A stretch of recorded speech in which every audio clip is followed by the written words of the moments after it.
This is part 2 of The Wild Robot. A new word was spreading across the island. The word was Roz. Everyone was talking about the robot, and they wanted nothing to do with her. I don't think I'll ever feel comfortable knowing that Roz is on the prowl. I hope Roz camouflages herself as a rock forever. Shh, there's Roz now. Let's get out of here. Roz wandered the island, covered in dirt and green growing things, and everywhere she went, she heard unfriendly words. The words would have made most creatures quite sad. But as you know, robots don't feel emotions, and in these moments, that was probably for the best. Chapter 23, The Wounded Fox. My face! My beautiful face! Someone help! Fink the fox was lying on a log, howling in pain, with a face full of long, sharp quills, when Roz appeared. Isn't there anybody else who can help? Would you like me to leave? Said the robot. No, please don't go. I'll take what I can get. What happened?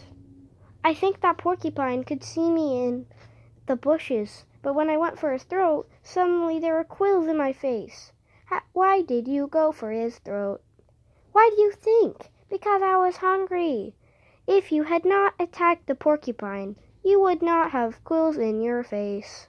Yes, Roz, I know that. But a fox has got to eat. I just didn't expect him to put up such a fight. Look, there are even quills in my paws. I can't walk.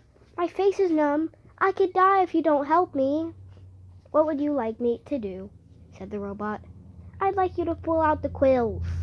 Roz calmly knelt beside Fink and said, I will pull out the quills. The robot started to tug on a quill, but it snapped off in her fingers. Fink yelped and said, Pinch it closer to the skin. So Roz pinched the broken quill closer to the skin. And then, very slowly, she pulled it out. The fox winced in pain and said through his teeth, Please, Roz, pull them out faster. This is agony. Roz quickly tugged out another quill, then another, and another. The fox laid perfectly still, eyes closed tightly, wind whistling through his nose, until every single quill had been removed and placed in a neat pile beside him. Fink struggled to his feet. Thanks, Roz. I owe you one. The fox smiled briefly, and then he limped away. Chapter 24, The Accident. As Roz wandered through the springtime, she saw all the different ways that animals entered the world. She saw birds guarding their eggs like treasures, until the chicks finally hatched. She saw deer giving birth to fawns who were up and running in a matter of minutes. Many newborns were greeted by loving families. Some were on their own from their very first breath. And as you're about to find out, a few poor goslings would never get a chance to hatch. Roz was climbing down one of the forest cliffs when the accident happened. The wind started blowing out of the north, and suddenly clouds were rushing over the island. With the clouds came a spring shower, a downpour actually, and there was our robot clamping her hands onto a wet block of stone on the side of the cliff. But the block couldn't handle the extra weight, and as the heavy robot hung there, cracks suddenly shot through the stone, and it started breaking apart. Down went the robot, plummeting into the treetops below. She crashed through branch after branch before finally hooking an arm around one. Then she dangled there, gently swinging as rocks roared past her on their way to the forest floor. When the dust settled, Roz shimmied down the tree trunk. The ground was littered with broken rocks and splintered wood and pulverized shrubs. And within all that rubble was a goose nest that had been torn to shreds. 2 dead geese and 4 smashed eggs laying among the carnage. The robot stared at them with her soft, glowing eyes. Will that cat stop meowing? And something clicked deep inside her computer brain. Roz realized she had caused the death of an entire family of geese. Chapter 25, The Egg. As Roz stood, "What do you want, baby kitty? I can't read with you here." "What are you doing? What are you doing? Will you let me read? Thank you." Chapter 25, The Egg. As Roz stood in the rain, staring down at those poor, lifeless geese, her sensitive ears detected a faint peeping sound coming from somewhere nearby. She followed the peeps over to a clump of wet leaves on the ground, and when she peeled back the leaves, she discovered a single perfect goose egg sunk in the mud. "Mama! Mama!" What? peeped the tiny, muffled voice from within the egg. The robot gently cradled the fragile thing in her hand. Without a family, the unhatched gosling would surely die. "What are you doing, baby kitty?" Roz knew that some animals had to die for others to live. That was how the wilderness worked. But would she allow her accident to cause the death of yet another gosling? After a moment, the robot started to walk, carefully holding the egg. She moved through the forest and away from that sad scene. But she didn't get far before Fink bursted out from the bushes. "What happened?" the fox panted. "The whole forest was shaking." There was an accident," said the robot. "I was climbing those cliffs when the rocks started to fall." "You should be more careful," said Fink as he checked out the robot's new scrapes and dents. "I'll need your help if I ever have more porcupine trouble. I will be more careful." "What do you have there?" said Fink, looking up at Roz's hand. "Oh, a goose egg." "Oh, I love eggs. Can I eat it?" "No." "Please?" "No." Why do you want it?" The fox scowled. "I thought you didn't eat food." "You may not have this egg, Fink." The fox sighed. He scratched his chin, and then he started sniffing the breeze. His nose had found the scent of the dead geese. "You can keep your egg," he said as he trotted toward the cliffs. "I smell something better." The robot walked on through the misty forest for a long time until she was standing beneath... My cat scratched my mom's feet. Or she got my mom's feet. Until she was standing beneath a sprawling oak tree. Roz placed the egg on a pad of moss. Then she snatched grass and twigs from the ground and delicately wove them together to make a little nest. She placed the egg inside the nest, placed the nest on her flat shoulder, and climbed up into the branches. Chapter 26, The Performer. Up in the sprawling oak, the goose egg was peeping and wobbling around its nest. "Mama! Mama!" said the egg. "Mama! Mama!" said the egg. "I am not your mother," said the robot. The egg continued peeping and wobbling until nightfall, when the gosling inside settled down to sleep and the egg became quiet and still. The robot was about to settle into her own kind of sleep when she heard something in the underbrush below. Roz peered down from the branches and saw weeds rustling in the moonlight. A creature was crawling past, but the creature stayed low, hiding in the darkest shadows, so that Roz couldn't see who it was. Roz wasn't the only one watching. A pair of furry ears rose up behind a log. The ears belonged to a very hungry badger. He laid in wait as the shadowy creature became closer and closer, and when the time was right, the badger pounced. You might expect a creature under attack to run for her life or defend herself, or at the very least to scream. But when the badger pounced, this creature just rolled onto her back, stuck out her tongue, and died. Not only was she dead, she was rotten, and the badger's face twisted with disgust. Blech! What a stench! He pawed at the stinky corpse a few times, and then gave up. No thanks, he grumbled to himself. I'd rather eat beetles. And the badger hurried off to find a less disgusting meal. Had that mysterious creature had been frightened to death? And how could her body possibly rot so quickly?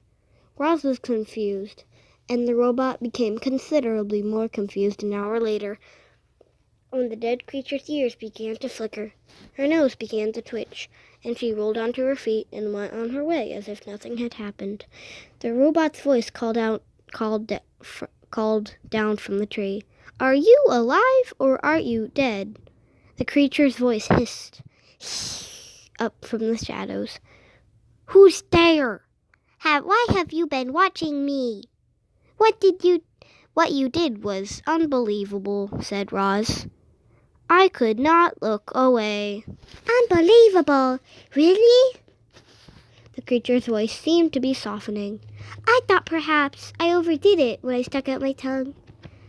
I was certain you were dead. Oh, what a lovely thing to say. Were you dead? Well, of course not. Anybody can actually come back from the dead. Nobody can actually come back from the dead. It was just an act. I do not understand. It's simple. I knew that if I played dead and really laid it on thick, that old badger would be so disgusted that he'd run off. And that is exactly what happened. We opossums are natural performers, you know. So you are an opossum. Roz's computer brain quickly retrieved any information it had on opossums. You are marsupial and are nocturnal, and are known for mimicking the appearance and smell of dead animals when it's threatened. It's true. Death scenes are my specialty, said the opossum. But I have wide dramatic range. Believe me, I believe you. Have you done any acting? Said the opossum. I have not, said the robot. Well, you should. You might enjoy it. You could start by imagining the character you'd like to be. How do they move and speak? What are the hopes and fears? How do others react to them? Only when you truly understand a character can you become that character. The two odd creatures sat there, one in a tree, the other in the weeds, and talked about acting. The opossum went on and on and on and on about her various acting methods and her triumphant performances, and our robot absorbed every word. But why do you pretend to be something you are not? Said the robot. Because it's fun, said the opossum. And because it helps me survive. As you just saw. You never know, it might help you survive too. Soon the robot's computer brain was humming with activity. Performing could be a survival strategy. If the opossum could pretend to be dead, the robot could pretend to be alive. She could act less robotic and more natural. And if she could pretend to be friendly, she might make some friends. And they might help her live longer and better. Yes, this was an excellent plan. Roz wasted no time and spoke her next words in the friendliest voice she could muster. Madame Marsupial, it would be a great honor and absolute privilege if you would kindly inform me of your name. Roz's friendly demeanor needed some work, but it was a start. Yes, of course, said the opossum. My name is Pinktail, and you are... Leaves gently shook as Roz climbed down from the tree. It is a very lovely pleasure to make your acquaintance, my dear Pinktail. A moment later, the robot stepped into the moonlight. My name is Roz. Oh my! The opossum gasped. You're the monster! I am not a monster. I am a robot, and I am harmless. Harmless? Really? Well, you do seem rather gentle. And I heard someone say that you don't eat any food at all, which makes no sense. But hopefully it means you won't eat me? I will not eat you, said the robot. Said Roz. I am so happy to hear that, said the opossum. And a moment later, she too stepped into the moonlight. It's nice to meet you, Roz. A weak smile appeared on Pinktail's pointy face. Roz thought things were going really well, but she didn't know what to say next. Neither did Pinktail. So the two friendly creatures just stood there together and listened to the crickets for a while. Well, I should be on my way, said Pinktail at last. Have a nice evening, Roz. Have the nicest evening, Pigtail. I shall look forward to the pleasure of encountering you again in the future. Soon, I hope. Farewell. With that awkward goodbye, Pigtail slipped back into the weeds and Roz climbed back into the tree. Chapter 27. The Gosling. Something was happening inside the goose egg. Oh, ha ha ha! She's in Illinois. Crunch! A tiny bill poked through the eggshell, peeped once, and then continued crunching away. The hole grew bigger and bigger, and then, like a robot breaking from a crate, the hatchling pulled himself out into the world. He laid quietly in his nest with his eyes closed, surrounded by chips of broken shell. And when his eyes slowly winked open, the very first thing he saw was the robot looking back. Mama! Mama! Peeped the gosling. I am not your mother, said the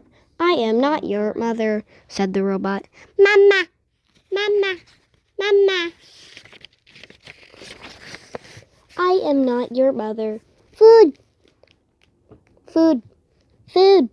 Food! Food! The gosling was hungry.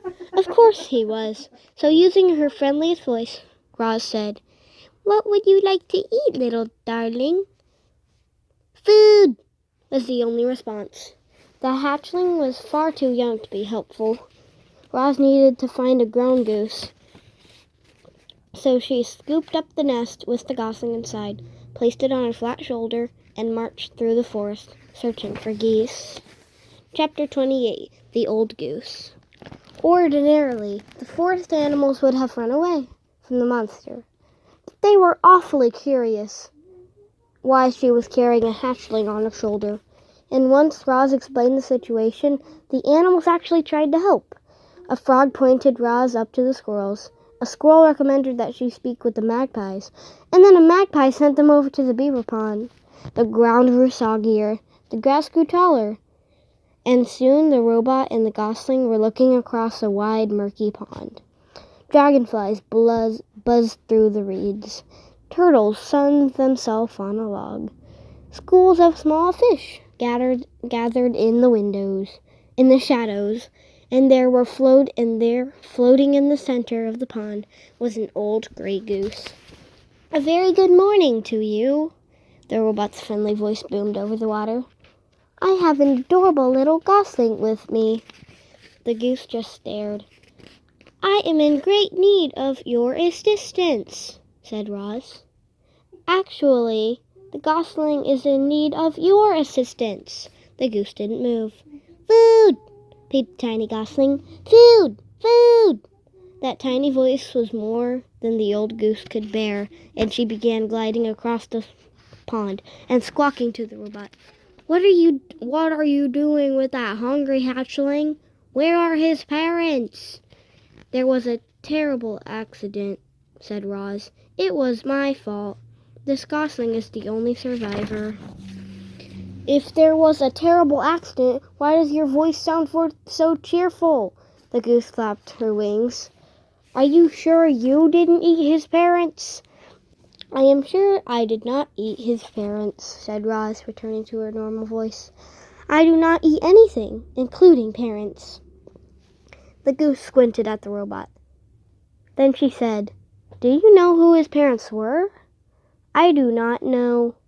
Well, they must have belonged to one of the other flocks on the island, because nobody in my flock is missing. Will you take the gosling? I most certainly will not, squawked the goose. I can't take in every orphan I see. You say this is your fault? That seems to me that it's up to you to make things right. Mama! Mama! Peeped the gosling. I have tried to tell him that I am not his mother, said the robot, but he does not understand. Well, you'll have to act like his mother if you want him to survive. There was that word again. Act. Very slowly, the robot was learning to act friendly. Maybe she could learn to act motherly as well. You want him to survive, don't you? Said the goose. Yes, I do want him to survive, said the robot, but I do not know how to act like a mother. Oh, it's nothing. You just have to provide the gosling with food and water and shelter. Make him feel loved, but don't pamper him too much. Keep him away from danger, and make sure he learns to walk and talk and swim and fly and get along with others and look after himself. And that's really all there is to motherhood. The robot just stared. Mama, food, said the gosling. Now would probably be a good time to feed your son, said the goose. Yes, of course, said the robot. What should I feed him? Give him some mashed up grass, and a few insects get in there. And if a few insects get in there, all the better. Roz tore several blades of grass from the ground. She mashed them up into a ball, and then dropped the ball into the nest. The gosling shook his tail feathers and chewed his very first bites of food. By the way, my name is Loudwing, said the goose. Everyone already knows your name, Roz. But what's the gosling's name? I do not know. The robot looked at her adopted son. What is your name, Gosling? He can't name himself, squawked Loudwing. And then, with a loud burst of wing beats, the goose fluttered up from the pond and landed right on Roz's head. Water streamed down the robot's dusty body as Loudwing leaned over the nest. Oh dear, he certainly is a tiny thing, said Loudwing. He must be a runt. I'll warn you, Roz. Runts usually don't last very long. And with you for a mother, it'll take a miracle for him to survive. I'm sorry, but it's the truth. However, this gosling still deserves the name. Let's see here. His bill is in an unusually bright color. It's actually quite lovely. If I were his mother, I'd call him Bright Bill. But you're his mother, so it's up to you. His name will be Bright Bill, said Roz as the goose fluttered back to the water. And we will live by this pond, where he can be around other geese. I will find us a sturdy tree nearby. You will do no such thing, the goose flapped her wings. A tree is no place for a gosling. Bright Bill needs to live on the ground like a normal goose. Loudwing sized up the robot. I suppose you two will need a rather large home. You'd better speak with Mr. Beaver. He can build anything. He's a little gruff at times, but if you're extra friendly, I'm sure he'll help you out. And if he gives you trouble, remind him that he owes me a favor. Part 2?